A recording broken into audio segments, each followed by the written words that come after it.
Salut les gars, c'est la chaîne du Bohemian, c'est ma troisième vidéo. Très content de vous retrouver.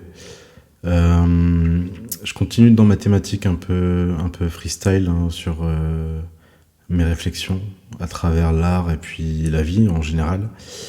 Aujourd'hui, j'ai choisi du coup d'explorer, on va dire, la thématique de celle de devenir meilleur. Comment on arrive à marquer une évolution dans sa vie, un passage d'un état à un autre, et de savoir qu'effectivement il y aura un avant, un après, ce qui va nous permettre d'avancer. En fait, de trouver entre guillemets cette forme de révolution en soi, ce style de game changer qui vous fait passer, on va dire, vers de nouvelles latitudes. Là, j'ai illustré ce passage par une ancienne image de moi quand j'avais 16 ans, donc dans ma chambre d'enfant, enfin ma chambre d'ado plutôt, avec mon frère, hein, on dessinait beaucoup dans notre chambre, à ma première vente d'un de mes pastels, justement, quand j'étais en lien avec un galeriste à Paris. Alors, c'est une de mes évolutions personnelles dont j'ai ma fierté. Après, on a chacun les nôtres selon nos domaines. Et mon but, c'est d'illustrer ça pour essayer de voir, on va dire, ce qui peut nous amener à aller plus loin, forcément. Parce que tant qu'il y a de la vie, il y a de l'espoir. Pour l'instant, je vais illustrer ça à travers un film que j'ai beaucoup aimé de mon côté, donc, qui s'appelle Le Limitless, qui avait été joué par Bradley Cooper en 2011 avec Robert De Niro. Enfin, c'était les deux têtes d'affiche. Et je reviendrai sur ce film un peu plus en détail, pas forcément parce que je trouve que c'est un grand film au sens large du terme, mais je trouve qu'il évoque vraiment des thématiques très intéressantes pour la construction d'un jeune homme, même s'il se regarde assez facilement et sans prise de tête. Mais c'est ça qui en fait ses forces. Là, pour le moment, je vais juste parler, moi, de ce que j'avais défini dans mon plan, avant de rentrer plus en détail, du coup, hein, sur ce film. Pourquoi je trouve que, effectivement, cette notion de devenir le meilleur m'est importante. Elle touche à l'ambition. Souvent, on aime bien utiliser le terme d'ambition pour désigner certaines personnes qui en seraient dotées et d'autres non. Mais pour moi, l'ambition est dans chacun de nous, dans le sens où, oui, elle va être des fois plus exploitée par certains, mais à partir du moment où on a un corps qui vit et qui exploite, on va dire, sa volonté de puissance, hein, pour reprendre l'expression de Nietzsche, on a cette forme d'ambition, au moins de se maintenir en vie, et donc de croissance vis-à-vis de notre environnement. Alors, on va repartir sur la base, hein, que l'on cherche tous, The Pursuit of Happiness, la fameuse recherche du bonheur. Je ne rentrerai pas dans cette thématique d'un point de vue philosophique, mais sans parler de l'existence, oui ou non, d'un bonheur. J'étais tombé sur une vidéo il n'y a pas si longtemps qui réénonçait, on va dire, cette valeur d'un point de vue de Schopenhauer, avec l'image du balancier, du bascule, qui oscillait d'un état de satiété, d'extase, à un état d'agonie, de souffrance, et en disant que le bonheur était justement un peu ce milieu entre les deux, où on arrivait à osciller entre l'ennui et la satisfaction, et que l'état figé d'un côté ou d'un autre rendait souffrance, parce que rester dans un bonheur continu, c'est une forme de mort, et rester dans la souffrance, c'en est une d'autant plus.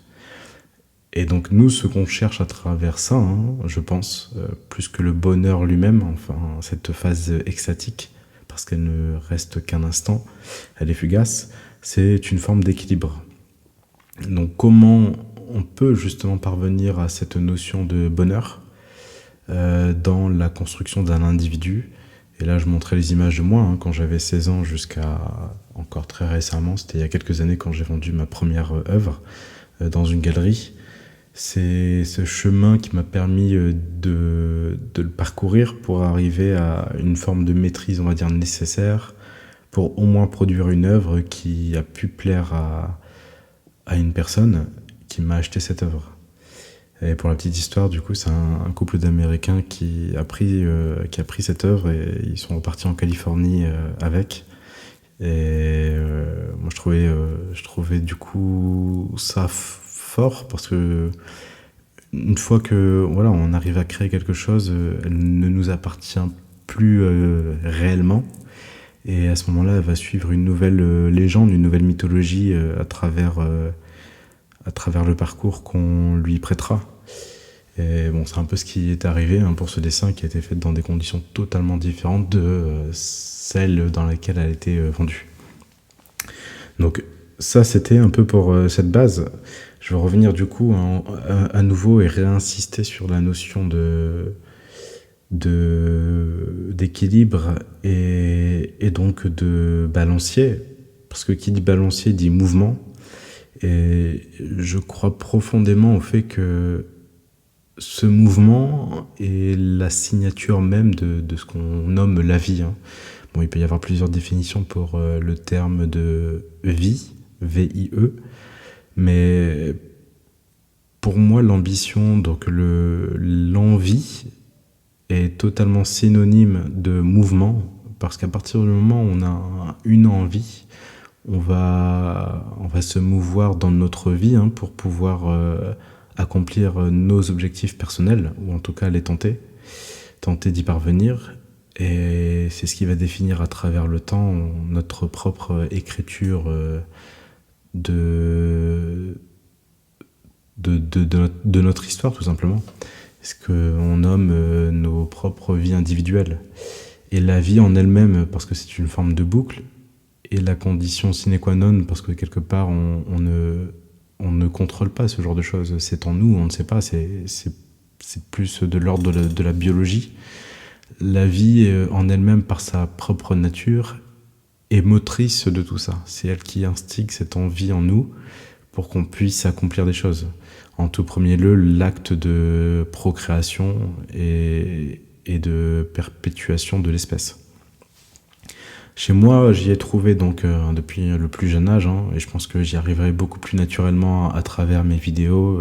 Ça reste toujours un laboratoire pour moi, YouTube, d'où cette 3e vidéo. Et je pense que je pourrais rentrer un peu plus dans le détail par la suite dessus.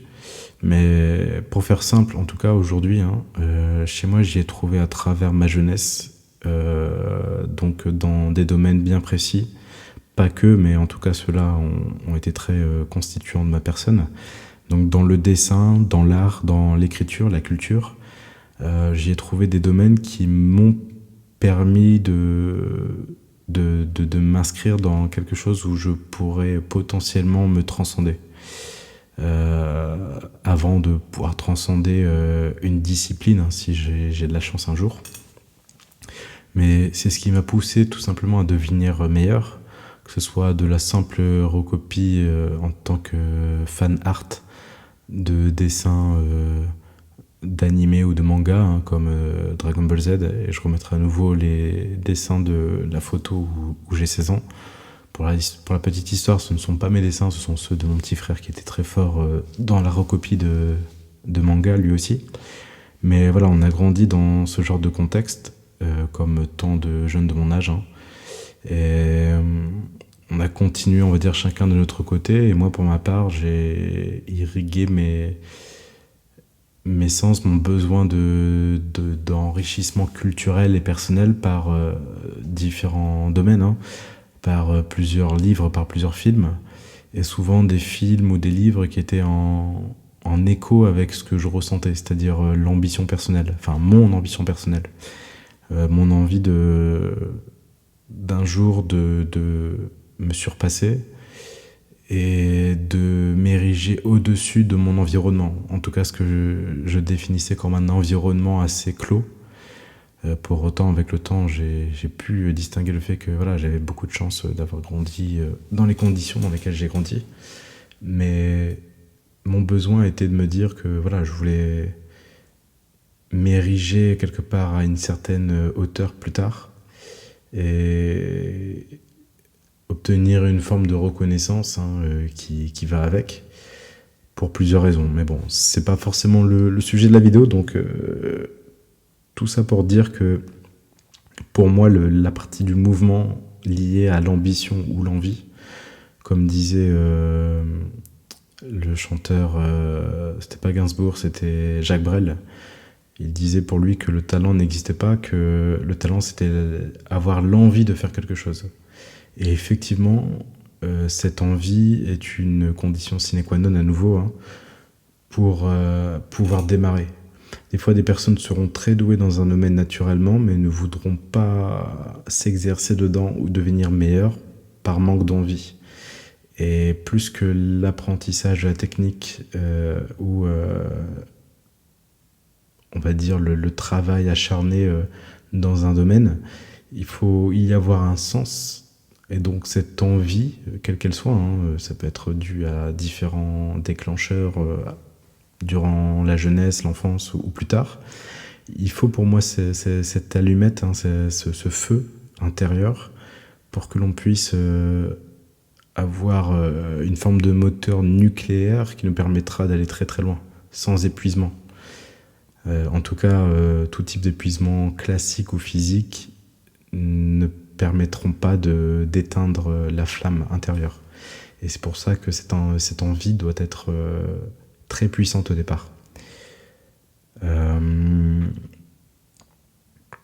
que je pouvais dire d'autre Oui, au final, tout ça pour dire qu'à la fin, voilà, hein, ce qui va permettre à l'issue de cette envie qui aura été désignée, de se poursuivre, effectivement, à ce moment-là, on aura un travail à faire, que ce soit un travail sur soi, en termes d'attitude, ou un travail, on va dire, plus important, hein, sur la partie technique, sur l'apprentissage de sa profession, de sa matière. Et c'est pour ça qu'on dit, voilà, c'est en forgeant qu'on devient forgeron. Encore faut-il vouloir devenir forgeron, ou y trouver un sens profond pour que l'on puisse devenir le meilleur forgeron. Donc ça, c'est ma conviction profonde aujourd'hui, hein, à travers ce que j'ai pu, moi, voir dans mes expériences. Et ouais, si tu es d'accord, je vais passer à l'exercice, hein, concernant l'analyse du film. Il y a des choses qui, pour moi, sont très importantes dans ce film. Donc, j'y reviens dans 2 minutes. Alors, comme je te le disais, je te parlais de dépassement de soi, hein. Au final, dépassement de soi conditionné par cette fameuse envie initiale. Et pour illustrer tout ça, je vais parler du film, hein, que j'ai toujours aimé regarder, en tout cas dans les 30 à 40 premières minutes. La première demi-heure, pour moi, elle est très, très révélatrice de ce que j'ai envie de dire. Donc on va parler du film, hein, à nouveau du film Limitless, hein, joué pour le rôle principal par Bradley Cooper. Donc je vais faire un speech très, très simple, mais au moins qui permettra d'aller au plus vif du propos. Donc on voit au début du film un mec, hein, qui s'appelle Eddie Mora, donc joué à nouveau, hein, par l'acteur dont j'ai parlé. Et ce mec, bon, il ressemble plus, c'est même une blague au début du film, il ressemble plus à une sorte de SDF, c'est-à-dire très mal coiffé, un peu alcoolique sur les bords, un peu au chômage. Il est juste sauvé par les apparences, c'est-à-dire le fait que voilà, il a un contrat d'édition et qu'il essaie d'écrire un livre pour lequel il a le syndrome de la page blanche. Et moi, ce qui me frappe, même si dans le film on ne le voit pas comme ça au départ, à part dans la bande-annonce, c'est qu'on passe de ça à ça. Et il y a un gap, il y a clairement, voilà, un monde entre les deux, c'est deux personnes différentes, ou alors on pourrait se dire que c'est l'acteur qui joue le rôle d'une autre personne dans un autre film, ce qui est très intéressant aussi. Mais là, non, on parle du même film. Et le but, c'est de savoir comment on passe d'un état à un autre en cassant tous les codes, en faisant la révolution intérieure qui nous permet de voir tout azimut ce qu'on ne voyait pas auparavant, ce qui nous permet de passer, voilà, différentes classes sociales, d'être un transfuge de classe, de pouvoir aiguiser son intelligence pour pouvoir, on va dire, utiliser tous les rouages de la société et arriver à ce fameux équilibre plus que confortable pour le coup. Donc on y vient au début de ce personnage qui au début se cherche et qui ne comprend pas pourquoi il en est là. Il accuse un peu le tout, sa famille, son environnement, sa femme qui l'a quitté. Et il se remet peu en question. Le film est un peu simple parce que tout est résolu par une pilule magique qui lui permet de décupler son intelligence et de comprendre tout très vite et d'avoir accès, on va dire, à forcément à des situations qu'il n'aurait pas réussi auparavant avec une intelligence normale. Et donc en gros, bon voilà, il a un peu l'accès, il a un peu les codes triches pour pouvoir tout réussir dans la vie en très peu de temps, que ce soit par l'apprentissage de langue ou autre. Mais j'aime bien cet état où, que ce soit pour l'histoire de l'humanité à travers la création des outils, du feu, de l'agriculture qui nous ont permis aujourd'hui d'en arriver là où on en est. Et c'est un cheminement très long, que celui de l'intelligence commune ou personnelle, mais elle doit à chaque fois s'accomplir vis-à-vis de certains mécanismes d'observation et de révolution. Et à la suite de ces révolutions, de nouvelles adaptations à des nouvelles pratiques et de nouvelles mécaniques qui permettront de passer des paliers. Et ça a toujours été le mouvement entre l'ancien et le nouveau qui nous a permis d'aller de l'avant tout simplement. Et pour moi, cette mécanique, elle est totalement bien reprise au sein de l'individu d'Eddie Mora dans ce film, parce qu'on le voit du coup, encore une fois, un peu dans un marasme au départ, avant qu'il ne tombe sur cette fameuse pilule. Et pour moi, cette pilule, c'est une forme de métaphore à nouveau, ça peut être du feu de Prométhée, pour l'accès à l'intelligence. Aujourd'hui, on n'a pas de pilule magique, mais s'il en existait une, ça serait la remise en question, je pense, et l'envie d'apprendre. Donc c'est toujours cette forme d'envie. Et donc un déclencheur. Dans le film, le déclencheur est manipulé par une pilule. Dans la vie, elle peut être manipulée de différentes façons. Par l'amour, par un traumatisme, par un excès de souffrance. En tout cas, quand on commence à réaliser qu'on fait fausse route et qu'on fonce dans un mur, il nous reste encore des fois la chance de pouvoir contrebraquer et de pouvoir reprendre une route plus saine pour nous. Et Eddie Mora, du coup, la prend cette route et on y observe quelque chose de très intéressant. Donc on peut voir sur l'image suivante que c'est un peu matérialisé déjà par un regard qui se questionne. La question n'était pas là auparavant, on était sur un personnage qui était, on va dire, esclave de lui-même et qui était incapable de se remettre en question. Et là, on part sur un personnage qui, d'une certaine manière, apporte un nouveau regard sur lui face à un effet de miroir, mais donnant une certaine réalité de ce qu'il est. C'est-à-dire quelqu'un un peu dans un début d'embonpoint, des cheveux mal défraîchis. Voilà, quelqu'un qui est en train d'être un gros loser, faut le dire clairement. Et je pense qu'à ce moment-là, il a honte de lui-même. Mais la honte n'est déjà plus là à partir du moment où il le reconnaît. Parce qu'on est déjà vers l'avancée, vers un renouveau. Et c'est ce qu'on voit sur les plans d'après.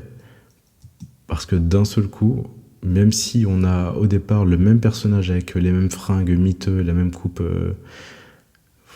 vraiment pas ouf par rapport à son visage, par rapport à ce qu'il pourrait faire, déjà une attitude se dégage de lui. Une attitude beaucoup plus confiante et beaucoup plus consciente d'elle-même et de son environnement. Donc il est dans la maîtrise, dans le départ de maîtrise de lui-même, avant peut-être plus tard de pouvoir maîtriser son environnement. Et qu'est-ce qui se passe à ce moment-là ? Forcément, on a un changement qui opère. Et ce changement-là, forcément, va être nouvelle coupe de cheveux et nouveau dressing. C'est-à-dire qu'il va allouer les quelques moyens qu'il a à ce moment-là, peut-être de l'argent qu'il avait mis de côté et tout. Après, bon, il faut aller voir le film pour le voir, mais j'essaie de faire ma propre analyse personnelle en essayant d'exclure le côté un peu science-fiction du film et d'apporter un peu plus de vérité dans la façon dont ça pourrait être apposé dans la réalité, hein, tout simplement. En tout cas, on y voit cet aspect-là. Moi, cet aspect-là, je le vois très très souvent, on est tous passés par là, on va dire au début de l'adolescence.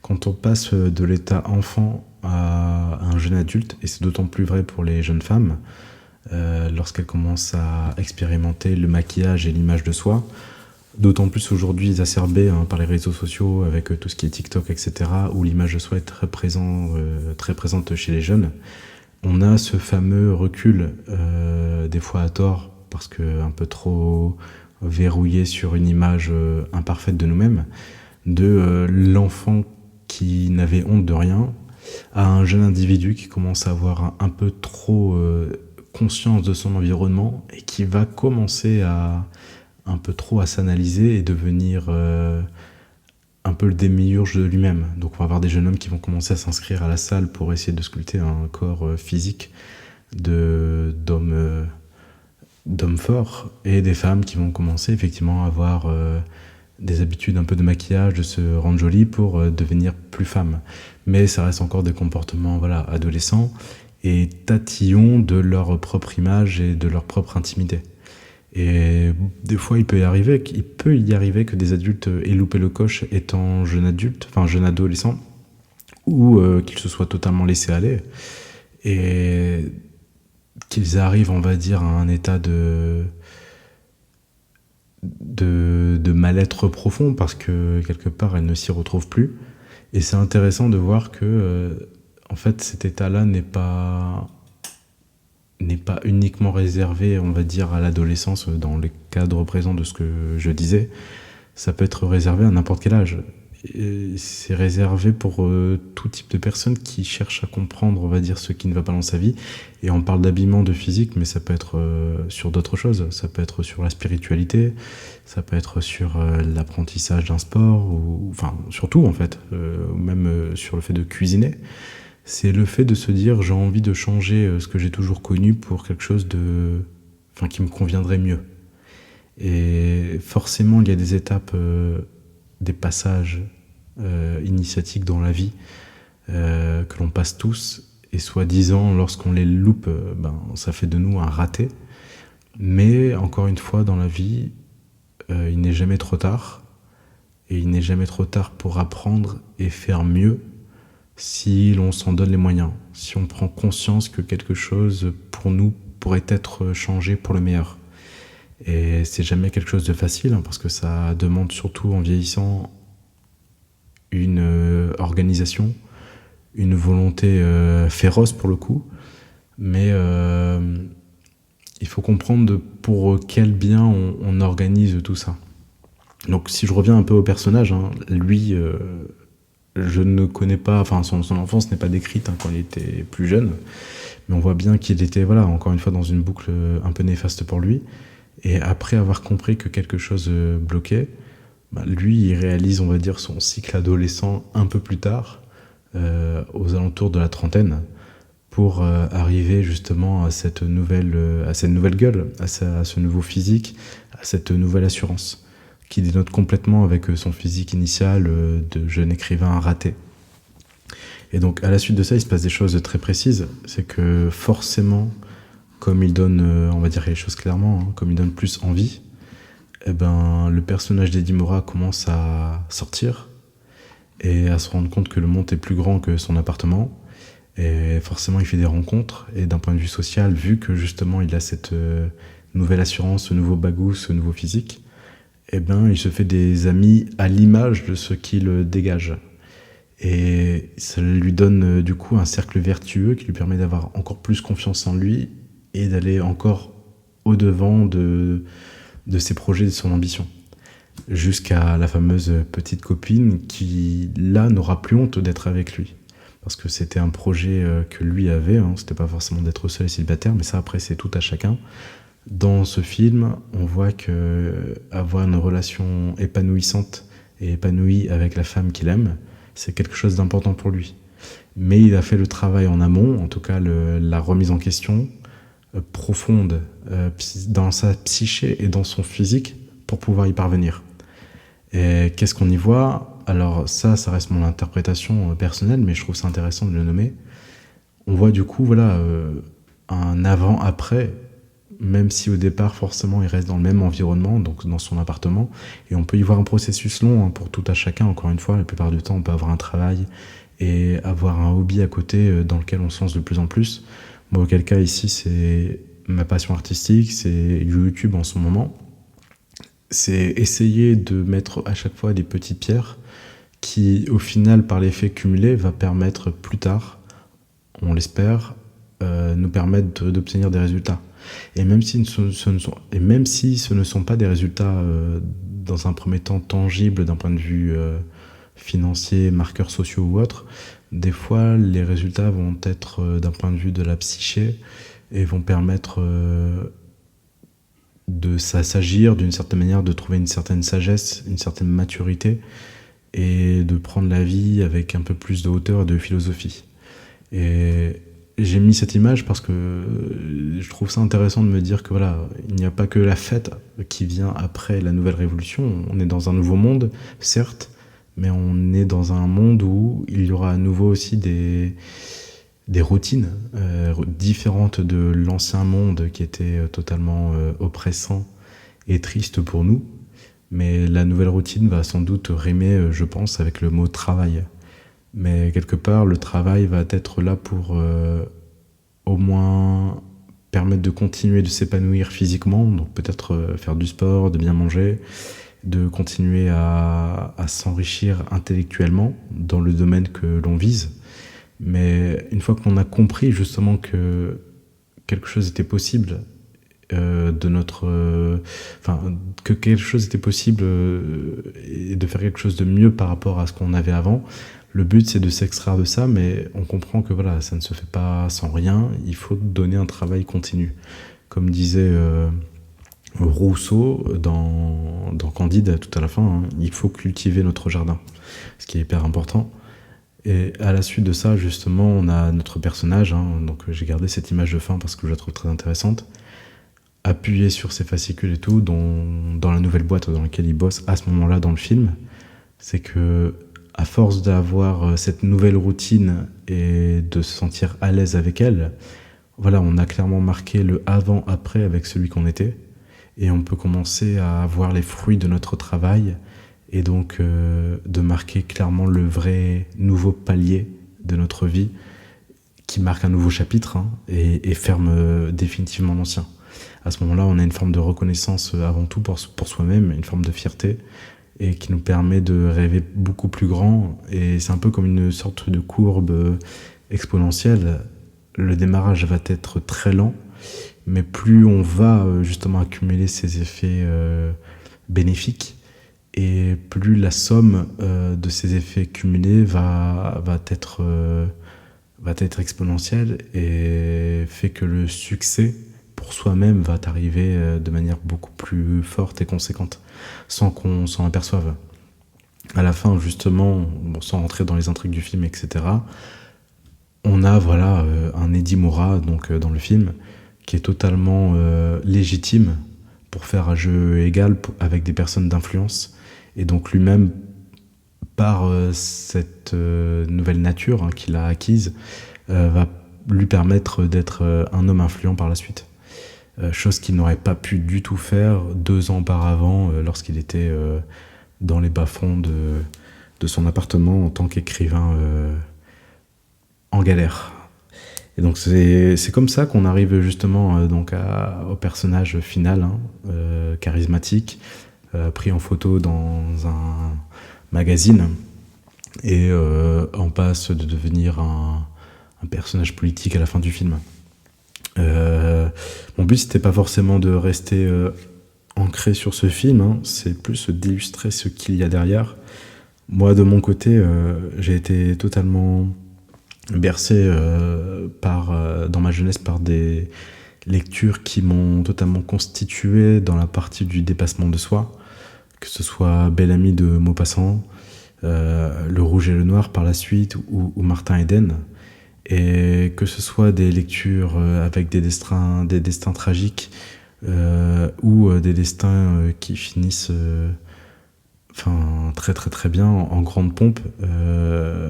Au final, j'ai toujours aimé le côté un peu comète, enfin le côté étoile filante, qui permet justement à ces différents personnages de briller et d'embraser, on va dire, leur environnement. Ils sont un peu leur propre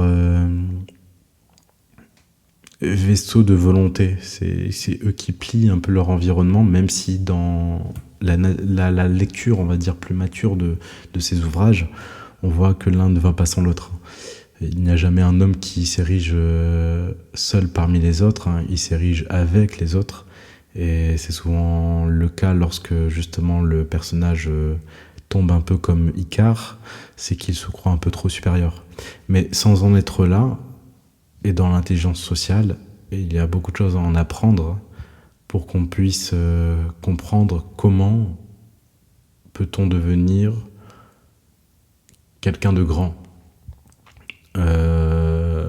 C'est vrai que j'ai beaucoup parlé de la figure de l'homme avec un grand H, mais voilà, on reprendra l'homme et la femme, bien sûr.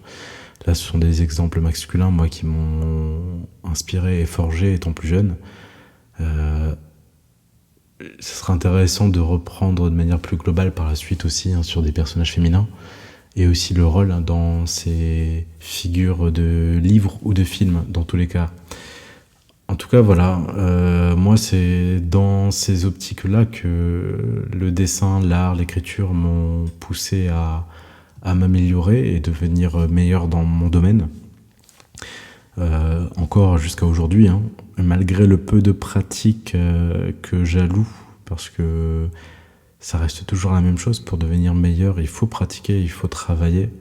Et c'est cette conscientisation des choses qui peut nous permettre uniquement d'avancer et de passer des paliers.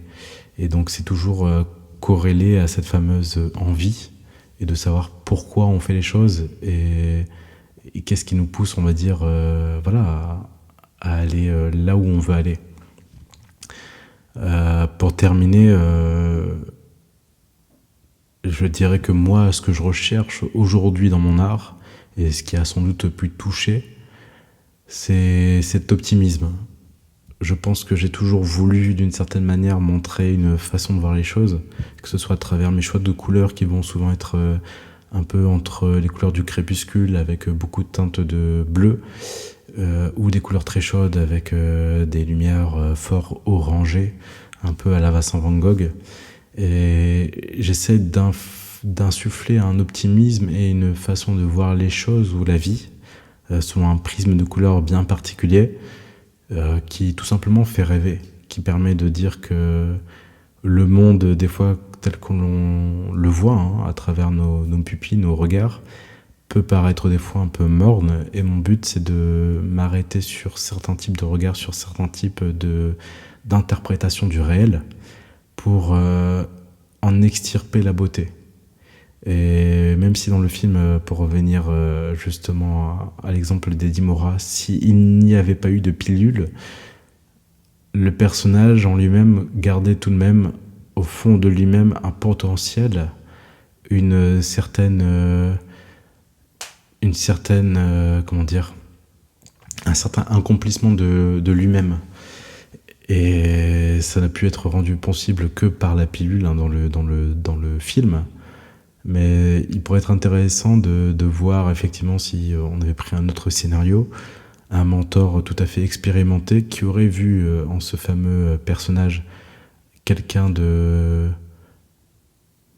très prometteur et qu'il avait pris sous son aile de A à Z pour en faire justement l'homme qu'il devient à la fin. Et ça, pour moi, c'est tout à fait possible. Mais c'est possible à travers une refonte totale de soi-même. Je vais reprendre un exemple qui me vient en tête parce que je l'avais vu au cinéma également. Mais si on reprend le film avec... le livre de Dumas avec Aimon Dantès, joué par Pierre Ninet. J'ai plus le titre du film en tête. Alors je vais faire une petite recherche sur internet rapidement.